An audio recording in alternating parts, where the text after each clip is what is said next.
Mimi rai yangu kwa wafanyakazi, Mheshimiwa Rais, nikiwa namalizia, ni wafanyakazi kutokukata tamaa.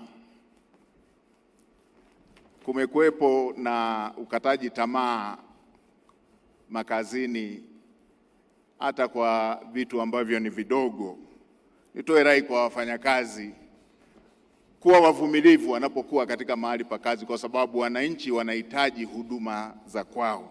Na Mheshimiwa Rais, kwenye hili la kutokukata tamaa, nitoe pongezi za mwisho kwa mfano tuliopata wa watu wasiokata tamaa. Mheshimiwa Rais, niwapongeze sana timu ya Simba, wameonyesha uvumilivu mkubwa sana.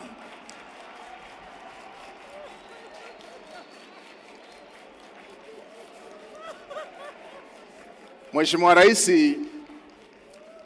Rais, kwenye mechi ya juzi nimepata somo la watu kutokukata tamaa. Mheshimiwa Rais, ukiwauliza wanayanga, sisi wanayanga tutakwambia kama kufungwa kuna maumivu makali hivi, na wenzetu wa Simba wameweza kuvumilia mara 7, wanafungwa wanarudi tu. Hili ni somo kubwa sana la uvumilivu kazini. Wameendelea kurudi tu mpaka wakashinda.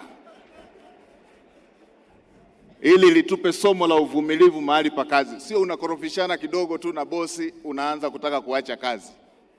Usiache kazi, kuna siku utashinda tu. Na nyie mabosi, basi muwe kama Yanga. Usitake kufurahi wewe tu kila siku. Siku nyingine basi waachie hata muungano na wenzako unaofanya nao kazi wafurahi.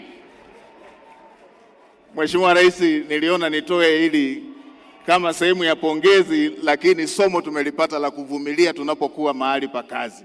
Kwa jinsi inavyouma kufungwa, hawa wenzetu wasingevumilia wangeshahama ligi. Manake juzi waliposhinda, Mheshimiwa Rais, mimi sikuweka alamu, niliamshwa na mashabiki wa Simba kwa simu jinsi walivyokuwa na furaha. Mheshimiwa Rais, nakushukuru kwa fursa hii na niwatakie kila laheri wafanyakazi wote. Asanteni sana, na Mheshimiwa Rais, nakushukuru kwa fursa hii. Asante, tunakushukuru.